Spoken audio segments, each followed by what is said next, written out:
What's up, everybody? Soren Baker. Amir, Rahimi. And today on The Great Debaters, we're taking it to the West Side, y'all. Westside Connection. Get ready.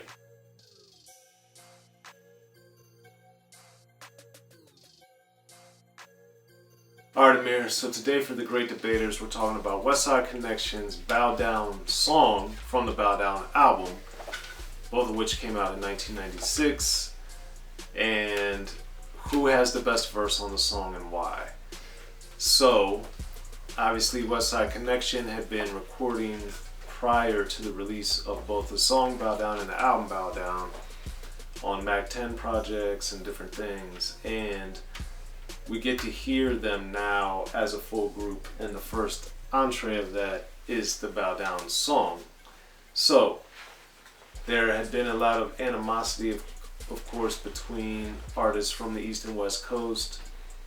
Unfortunately, it led to a lot of violence and a lot of problems, but on the flip side of that, there was also, as of 1996, there had been a number of amazing collaborations throughout the years, with Bigger and Deffer by LL Cool J being the first major one, if not the first one, period, having the LA Posse produce that. Then we get into Ice Cube with America's Most Wanted, of course, collaborating with the Bomb Squad.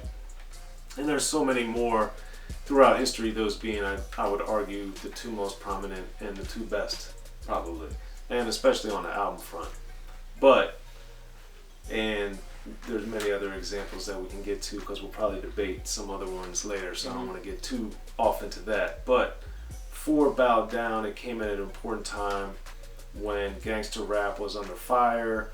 Gangster rap hadn't had the same luster. We had a lot of things going on with Death Row. We had a lot of, people were upset or misinterpreted I Used to Love Her by Common. We just had a lot of stuff that was going on. The East Coast, West Coast, the so-called East Coast, West Coast beef was alive and well, unfortunately. And then we get Bow Down coming out in 96. And Ice Cube kicks off the song, Amir. Your boy. So tell me about your thoughts on Ice Cube's verse from Bow Down. The legend.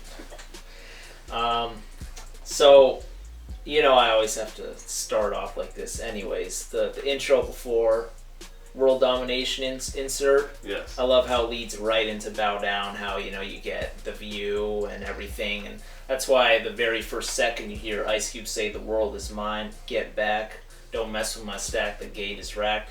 As we've talked about on so many other videos that we've had, almost probably every video, Ice Cube just knows how to start a song, man. He does. I'm gonna keep saying it. He does. He's so good.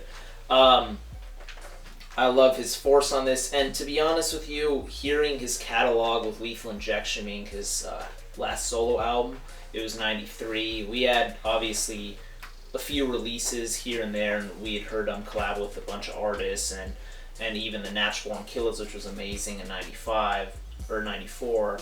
I just was so happy to hear Ice Cube on a full-length project, and to him come with this ferocity and this anger and this direction. Granted, Storm was talking about the East and the West, really the LA and the New York kind of deal. I thought it was very clever, and this was also before all the Tupac stuff as well. So this was just super awesome song, or lyrics by Ice Cube, I should say. And then I actually also wanted to ask you, I know how big the song is now, but when this dropped, was this a big song across the US, or was this just like in LA? Yeah, I was living in Maryland at the time, and it wasn't necessarily popular in Maryland, but Westside Connection was big in Chicago, for instance, and throughout the South in different markets, because a lot of people on the fan level, I think, identified with what Westside Connection represented, which was our music isn't getting appreciated by the gatekeepers in New York. And that was basically everyone except people in New York felt that way about New York, and really had since the 80s, and with good reason, because bluntly, a lot of the people in New York, whether in the magazines or on the radio, which the Westside Connection addressed elsewhere on the album, they didn't support the music in the way that the people from other regions supported New York music. And that's just a fact. And it's, it's unfortunate reality, but that helped lead to what Westside Connection was, what they represented, and then what they addressed not only on the Bow Down song, but throughout the Bow Down album. And, Ice Cube, of course, being a early trailblazer and one of the best, if not the best, West Coast artists of all time, he's a key guy to help lead the charge, so to say. And I think on the first verse, he comes down like a sledgehammer, man. He definitely does do that, man. And I'm happy you mentioned that too, because when I heard this, I didn't really notice it. I didn't think it would be a huge single. I just didn't think it was. I personally think it's catchy, but it's not something that I would guess that the masses would think is catchy. That's why I kind of had to ask that question. But anyways, Mack 10's verse is up next, and Mack 10, I really liked his debut album, so I'm happy he was an honorary member, as he says, the Inglewood edition to the Westside Connection, connecting with South Central.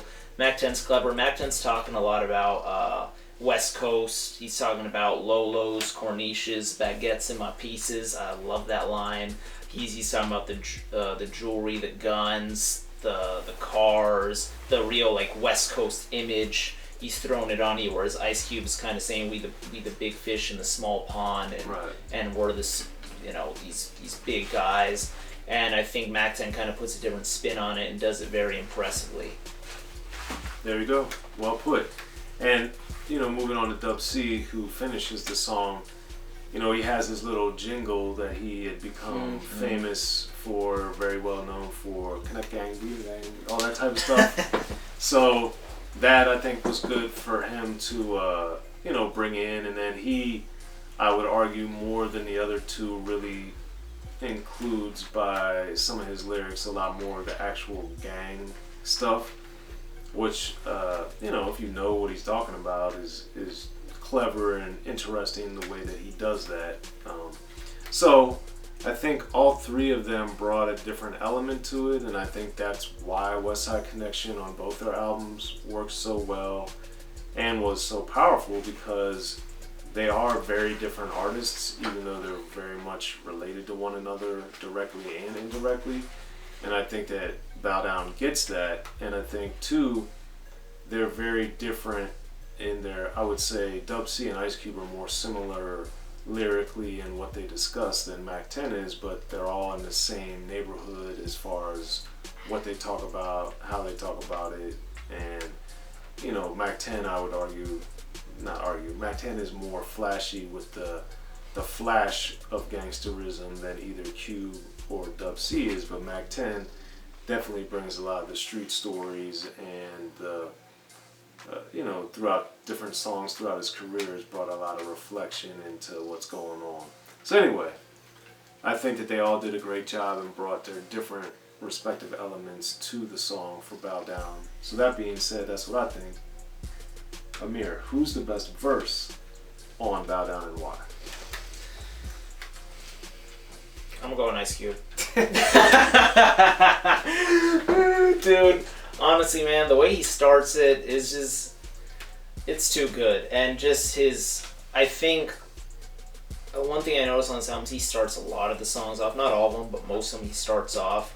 And I'm happy he does, because he just gets the energy very right for the track. I think his lines are impressive. I think especially in 1996, to drop a verse like this, especially kind of after he hadn't dropped a full-length album in some time, I think this was definitely a statement. I also really like, in addition to his verse, I love what he says at the end of the song. And it's not even the West Coast, even when you're on the west side of your town, get people to bow down to you. I just think it's just so funny. But he's just respect the West. And I'm going with Ice Cube on this one. What about you? I'm going to disagree, and I'm going with D.O.C. Okay. Because I think D.O.C, more than the other two, had a lot more cleverness and a lot more. His was just, I think, more creative by spelling stuff out, by the inflection in his voice, by changing the speed and the delivery and all that. I think more than Cube or Mack did. And I think his just is more of the specificness of the West Coast in a way that was just a deeper dive into the lifestyle, into the lyrics, and into the imagery, and I think he did it, in my opinion, the best on the song. But that's what I think. That's what Amir thinks. What do you guys think? Who has the best verse on Westside Connection's Bow Down song, and why? Be sure to hit us up in the comment section and like, subscribe, and share to both Unique Access and Rapping and Snacking. And we'll hit you back in the comments, or the good people at Unique Access will. We appreciate you guys' support. We'll be back at you next time on The Great Debaters, but hit us up, let you know what you think. Westside Connection. Be sure to check out the History of Gangster Rap by Soren Baker. He's official. History of Gangster Rap features exclusive interviews with Ice-T, Snoop Dogg, MC Ren, the D.O.C, and dozens of others. The History of Gangster Rap, a definitive look at how Los Angeles changed rap forever. In Los Angeles, the streets definitely set the tone of the hip-hop music. At 19, I got a $50,000 car. My whole angle always was, I'll be street, but I will always tell you the horrors that go along with this life. There will be penalties and casualties for just wearing the wrong color in somebody's neighborhood. And once gangster rap made it from the streets to the TV, the genre exploded. With Fab 5 on Yo MTV back with NWA. Yo MTV, it just catapulted us from being local heroes to national gangbang rappers. The History of Gangster Rap discusses it all from 1980 up till today. There's always gonna be shit happening in the streets.